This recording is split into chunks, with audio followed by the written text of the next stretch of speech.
Assalamu alaikum wa rahmatullahi wa barakatuh, dear brothers and sisters. Welcome back to our series, People of Qur'an, where every night I share with you a story from one of our pious predecessors and how they interacted with the Qur'an. So this is actually a very powerful story, subhanAllah. It's one that, that truly, I think relates to many young people today in particular that are struggling with zina, the zina of the eyes, the fornication of the eyes, the fornication of the hands, and unfortunately sometimes, full fornication, full adultery. And this is narrated by Imam bin Kathir rahimahullah ta'ala, and also Muhammad Siddiq al-Minshawi in the stories of Umar ibn al-Khattab radiallahu anhu.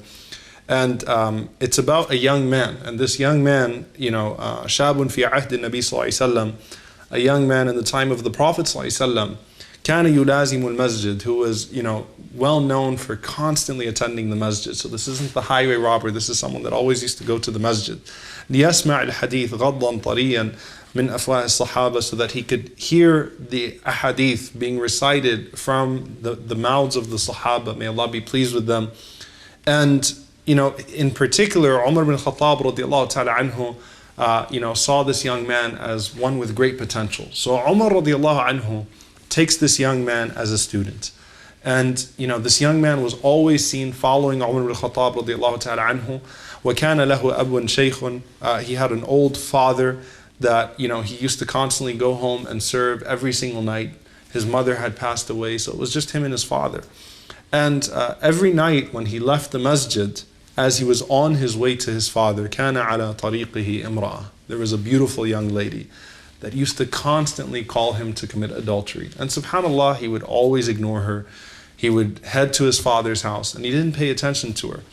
And then one day, and that's how it works with shaitan, right? He catches you in a vulnerable moment. One day as he was walking and she started to tempt him, as she always did, he actually followed her. And subhanAllah, as he went behind her, لَمَّا أَرَادَ أَنْ يَدْخُلَ الْبَيْتَ خَلْفَهَا, just as he was about to enter into the house behind her, he remembered the ayah. And this is the ayah we're covering today. Now we're in the 7th surah, Surah Al-A'raf, verse 201. تذكر قول الله, he remembered these words of Allah subhanahu wa ta'ala, إِنَّ الَّذِينَ اتَّقَوْا إِذَا مَسَّهُمْ طَائِفٌ مِنَ الشَّيْطَانِ تَذَكَّرُوا فَإِذَا هُمْ مُبْصِرُونَ. That indeed those who fear Allah subhanahu wa ta'ala, when they're touched by an impulse of shaitan, shaitan gets them, just quickly. They're touched by a whisper of shaitan, an impulse of shaitan. تَذَكَّرُوا, as soon as that happens, they remember Allah subhanahu wa ta'ala. There's a moment of heedlessness, and then right away they remember Allah subhanahu wa ta'ala, فَإِذَا هُمْ مُبْصِرُونَ, and they snap out of it. Suddenly they can see clearly. So it's like, it's a moment of vulnerability. Shaitan gets you on an impulse. He gets you into a moment of heedlessness to do something you're going to regret, and then that taqwa kicks in and you remember Allah subhanahu wa ta'ala.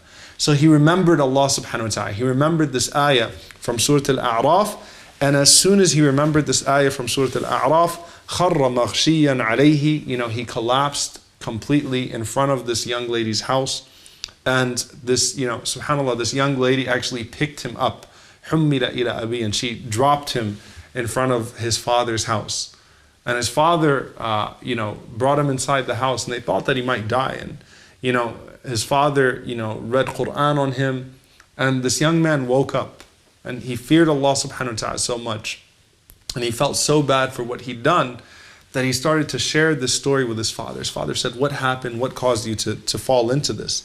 So he started to tell him what happened, and then as he was starting to tell him what happened, and he was saying that, I remembered an ayah from the Qur'an, his father said, "What was that ayah that you remembered?" And as he started to recite that ayah again, he passed out again, but this time he didn't wake up. So subhanAllah, he actually passed away. And Umar ibn al-Khattab radiallahu ta'ala anhu was called to the house, and he came, and he was very grieved. And they took him and they actually prayed janazah on him that night. And subhanAllah, this is where a miracle happens. As Umar radiallahu ta'ala anhu buried him and he cried, and they prayed on him, Umar ibn al-Khattab radiallahu anhu said, "Ya fata, waliman khafa maqama rabbihi jannatan." He said, "O young man," and he recited the 46th ayah of Surah Al-Rahman, "whoever fears the standing before his Lord will have 2 gardens, 2 jannahs."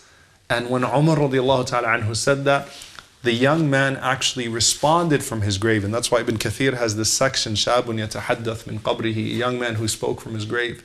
The young man actually responded to Umar radiallahu ta'ala anhu and said, يَا Umar, قَدْ أَعْطَانِيهِمَا رَبِّي فِي الْجَنَّةِ مَرَّتَيْن. Allah has given me these gardens in Jannah twice, meaning Allah has given me even double what you assume of Allah subhanahu wa ta'ala to give me. And what this shows you is that, again, the ayah in Surah Al-A'raf, yes, Allah will catch you sometimes, the shaitan will catch you sometimes where you don't expect.